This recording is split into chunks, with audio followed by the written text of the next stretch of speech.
Vinheta de abertura. Fundo azul. Ao centro, círculos tomam o aspecto de um átomo, que dá lugar a um globo terrestre que gira em torno do próprio eixo. Círculo branco. Dentro dele, nome do programa, Meio Ambiente por Inteiro. Sequência de imagens de flores em tons de laranja, violeta, marrom e branco, em meio à vegetação. Um mundo que muitas vezes não paramos para contemplar. Uma engenharia da natureza, regada a sol, água e pelos nutrientes do solo. As plantas produzem oxigênio, alimento, fibras e ajudam na preservação e tratamento de doenças. Tudo isso sem fazer alarde. São trabalhadoras silenciosas e absorvem o dióxido de carbono, um importante gás do efeito estufa. A vida discreta delas já motivou muitos estudos. E a ciência responsável por isso é a botânica. Para entender um pouco como essa história começou aqui no Brasil, o Meio Ambiente por Inteiro te convida a embarcar na viagem de Maria Leopoldina, a primeira mulher de Dom Pedro. Retrato de Maria Leopoldina e Dom Pedro. Apaixonada pela ciência, a esposa do imperador trouxe pesquisadores da Europa, entre eles o médico e naturalista alemão Carl von Martius, em 1817, responsável pela equipe de botânica. Tanto que no dia 17 de abril, data de nascimento de Martius, é comemorado o Dia Nacional da Botânica. Com ele, a biodiversidade ganhou força no exterior e muitas plantas coletadas no Brasil foram levadas para a Europa. Mãos de um homem tateiam folhas de árvore. O trabalho mais recente sobre essas espécies veio com o projeto Reflora. Estudantes e pesquisadores enfrentaram um desafio: trazer o conhecimento dessas plantas levadas daqui e compartilhar as informações. Agora, a professora de botânica da Universidade de Brasília, Micheline Silva, diz que o foco dos pesquisadores da universidade está na contribuição de um naturalista que veio ao Brasil na época do Império para cuidar dos jardins dos palácios. Auguste Claziou coletou, na época, muitas plantas do grupo das briófitas. Dedos seguram uma amostra de planta embaixo de microscópio. Nós fomos a Paris. Micheline Silva, professora de botânica UNB. Vimos todas essas plantas, estudamos essas plantas, identificamos, fotografamos e trouxemos toda essa informação para o Brasil. Não é mais o Reflora, mas é um projeto, é uma sequência, é um outro financiamento, onde nós estamos seguindo toda a rota desse naturalista, o Claziou, e recoletando todas as amostras de briófitas, tudo de briófita. Com isso, o que a gente vai conseguir? A gente consegue saber se a flora de briófitas que existia antigamente é a mesma que existe hoje, se essas plantas elas permanecem, ou se algumas delas sumiram, não existem mais naqueles lugares, ou se até existem outras plantas invasoras que agora estão ocupando aquele nicho. Cientista com pinças mexe em amostras de plantas em um pote raso. Só de briófitas, o herbário da UNB tem 20 mil exemplares. São plantas de diferentes partes do mundo, resultado de contribuição dos países ou da expedição dos pesquisadores brasileiros. Júlia é aluna de doutorado em botânica da universidade. Já participou de uma das missões na Antártica. Nós temos um projeto que está em andamento desde 2014 e desse projeto nós temos a maior coleção da América Latina de briófitas guardadas aqui, depositadas no herbário da universidade. E nós temos um projeto único, que é um projeto realizado do ponto de vista molecular. Nós realizamos um trabalho que estuda o DNA dessas plantas, né? E estamos aí com diversos artigos, diversos resultados em andamento, para entender um pouco melhor o funcionamento dessas plantas, a relação dessas plantas com outras espécies. E é um trabalho que tem sido bem efetivo. Vegetação do Cerrado, céu azul, árvores retorcidas. De volta ao Cerrado, inspiração em cada movimento da natureza. 3 cogumelos no tronco de uma árvore. Renato Rosa, Jardim Botânico. Cheiro de DF. mato, tranquilidade. Imagine trabalhar num cenário como esse. Jardim Botânico de Brasília. Tem 1.300 espécies de plantas catalogadas. Elas representam 10% da biodiversidade do Cerrado. Tudo isso em apenas 5 mil hectares. Homem e mulher caminham em meio à vegetação. A caminhada na mata é para alimentar o herbário do Jardim Botânico.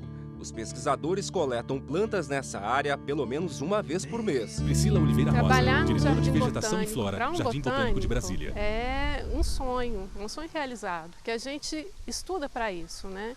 Eu fiz minha graduação, mestrado e doutorado todo voltado para a botânica, então são aí mais de 15 anos de estudo. E estar aqui hoje podendo trabalhar para a população, porque quando a gente está trabalhando no órgão público, a gente trabalha para a população. E levar esse conhecimento adiante é muito gratificante para a gente. Com um alicate, Priscila corta um pequeno galho de uma planta, entrega ao homem ao seu lado. Um trabalho de formiguinha, cuidadoso, para ajudar a preservar o bioma. A gente sabe a época de floração de cada planta, né? Já que a gente já trabalha há um certo tempo com cerrado. E aí a gente sempre está de olho, né? Ah, eu sei que está na época da floração da espécie tal, vamos lá ver como é que está a área, ou se choveu muito, ou se o sol está muito forte. Aí a gente sai para poder fazer as expedições e coletar o que tiver florido. Fileiras de árvores altas, céu azul com nuvens brancas, rua de paralelepípedos, ao fundo um pequeno prédio. Neste prédio fica toda a documentação do herbário. As plantas, depois de desidratadas, são guardadas em pastas. Cada plantinha tem detalhado o nome da família e, quando é possível, o nome da espécie. Outra informação fundamental, o ponto exato da coleta. O herbário possui 34 mil espécimes no catálogo. São exemplares ou amostras de plantas. No meio desse material, a Priscila separou algumas descobertas.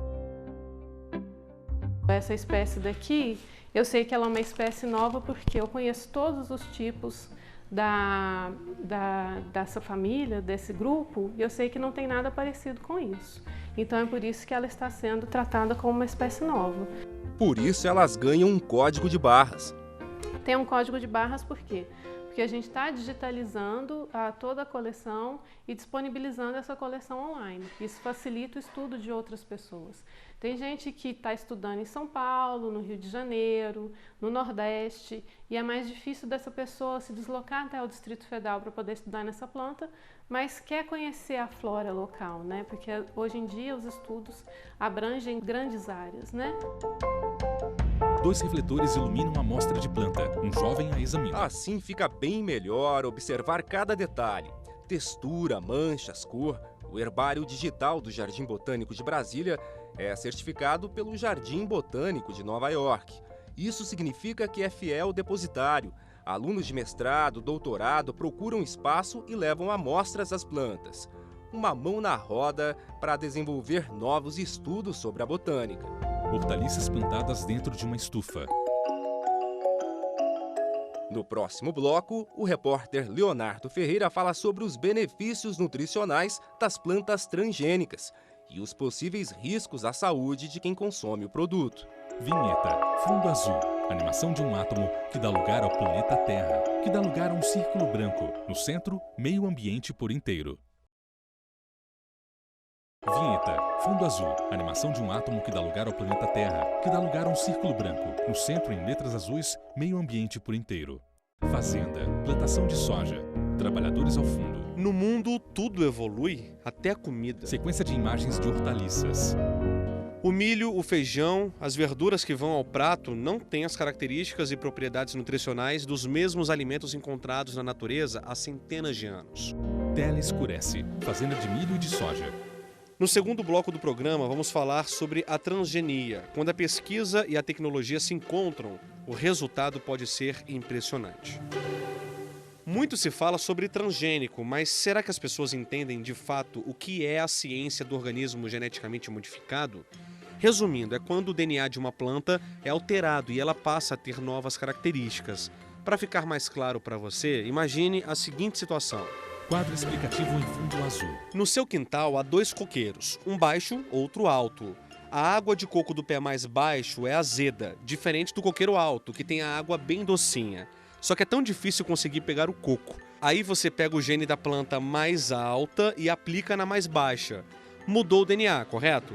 De repente, o coqueiro baixo passa a ter água docinha. Seria uma maravilha, né? Vidro com líquido verde borbulhando. Mulher usa microscópio. A pesquisa descobriu que alterar o gene de uma espécie é uma estratégia para reduzir perdas no campo. Esse advogado, membro da Comissão de Direito do Agronegócio da OAB do DF, explica que no Brasil cerca de 80% das grandes culturas, como soja e milho, são transgênicas. Lucas Ribeiro, advogado. Principalmente porque representam uma produtividade maior e um menor custo para o agricultor, né? E há diversos estudos de que eles são bons para o meio ambiente, que não causam maiores prejuízos, né? Apesar de haver discussões muito ideológicas sobre essa questão, a verdade é que estudos científicos atestam essa segurança, biossegurança, e até por isso que há esse grande uso. Trabalhadores em fazenda. A Embrapa tem o mesmo entendimento do advogado quanto aos benefícios ambientais dos alimentos modificados. Segundo a empresa, a tecnologia aplicada nas lavouras transgênicas diminui o impacto sobre a natureza. As plantas modificadas são mais resistentes a insetos e pragas. Com isso, o produtor rural diminui a aplicação de produtos químicos. Ele ainda economiza água para preparar os agrotóxicos e também diminui o combustível para os tratores e máquinas usados para aplicar o produto no plantio. Diversas estufas lado a lado. Dentro, plantas em vasos e em pequenos potes transparentes. O meio ambiente por inteiro veio ver de perto como é o trabalho dos pesquisadores que modificam o DNA das plantas. Estamos na Embrapa Recursos Genéticos e Biotecnologia, em Brasília. O processo de transformação genética começa no laboratório. Depois a planta vem para a sala de cultivo in vitro, onde os pesquisadores fazem a seleção de acordo com o gene que eles buscam. O próximo passo é na casa de vegetação. Aqui a planta pode passar meses ou anos. Francisco Aragão, pesquisador Embrapa. O processo de geração dessas plantas já é um processo lento, né? Nós precisamos gerar muito conhecimento para desenvolver as estratégias que vão levar à geração dessas plantas, né? Então, muitas vezes, para que um projeto de pesquisa chegue ao seu ponto final, né, ao produtor e ao consumidor, nós estamos falando aí de, normalmente, entre 10 e 15 anos, é um processo bastante longo. Francisco é engenheiro agrônomo, doutor em biologia molecular, pesquisador da Embrapa há 3 décadas. Ele explica que a função dele e de tantos outros colegas de profissão é quebrar barreiras em benefício da agricultura e da saúde humana.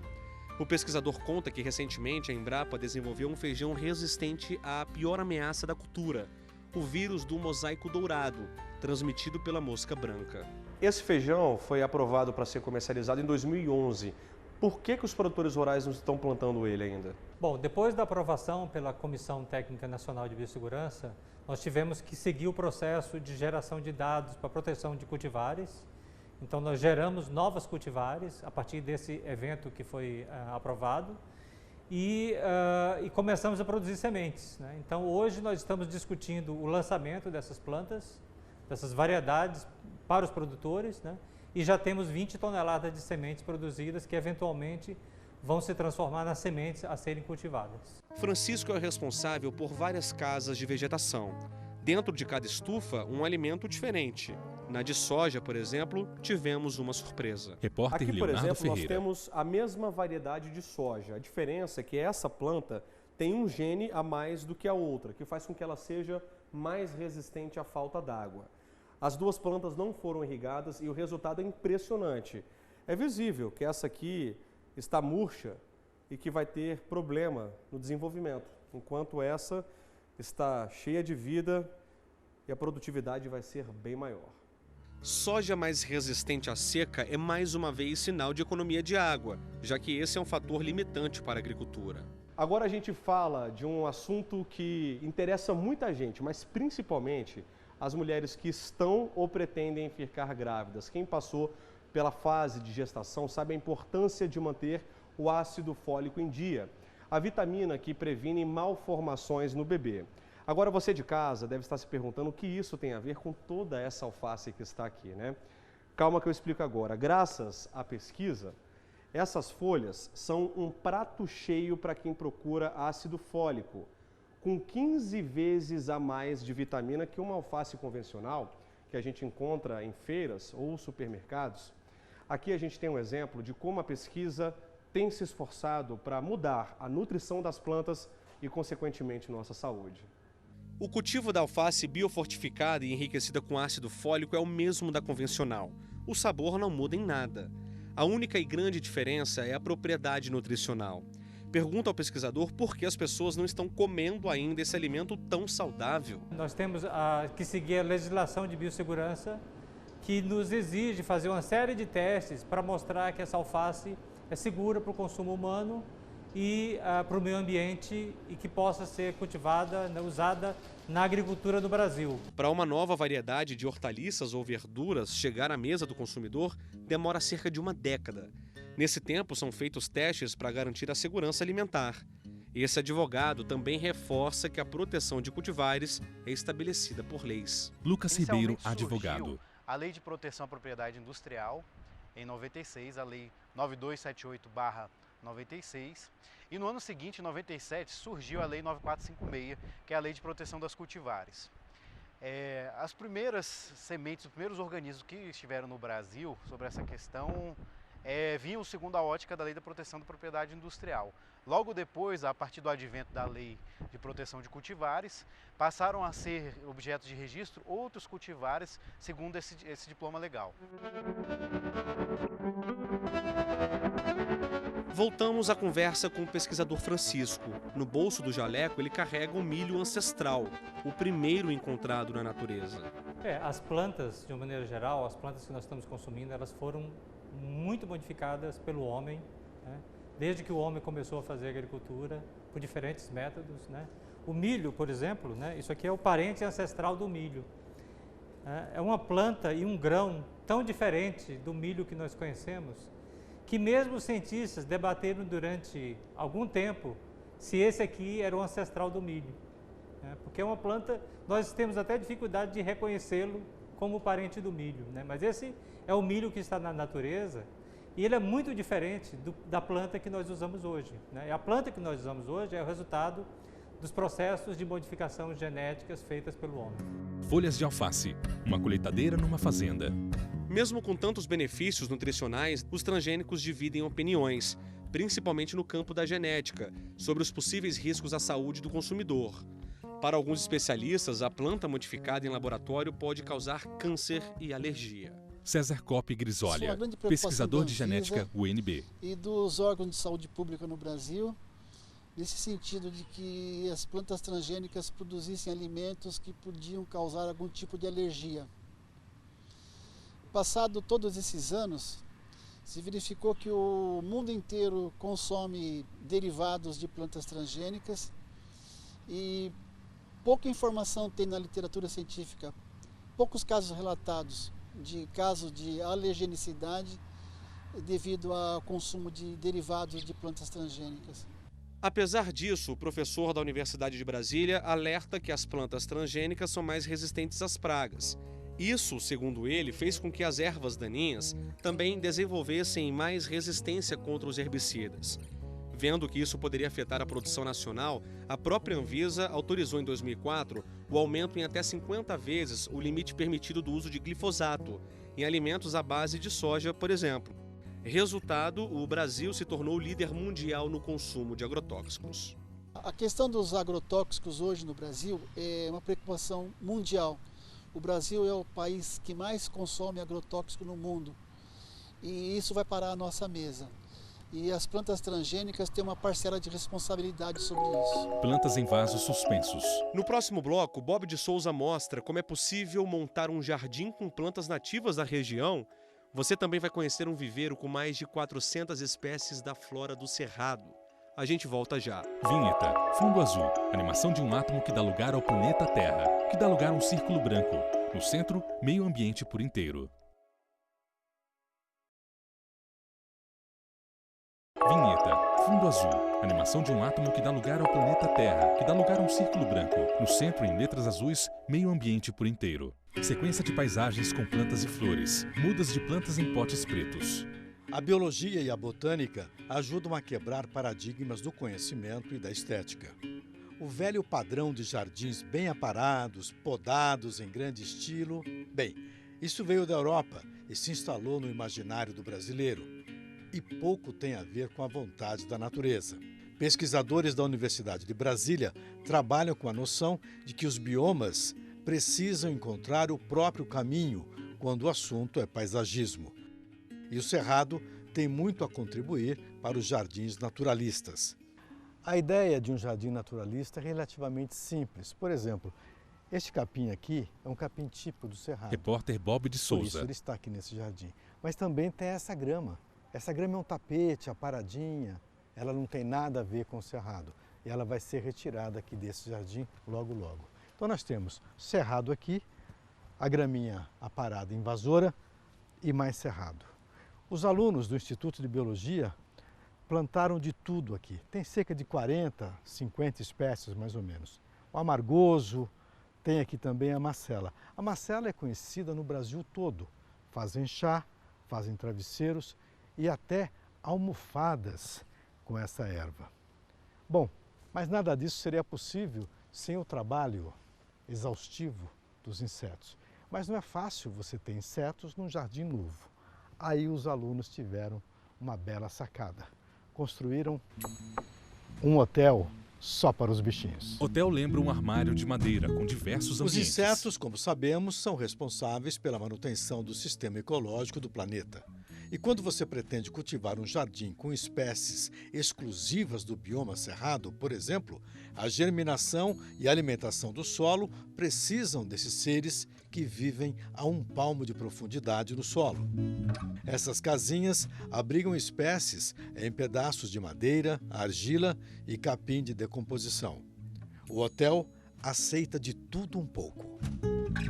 Vamos olhar de perto esse jardim naturalista. A novidade é que as gramíneas e os arbustos foram plantados há menos de 2 anos. E o motivo veio de um drama que abalou a UNB. A aluna de biologia Luísa Ribeiro foi assassinada no campus em 2016 e as colegas queriam homenageá-la.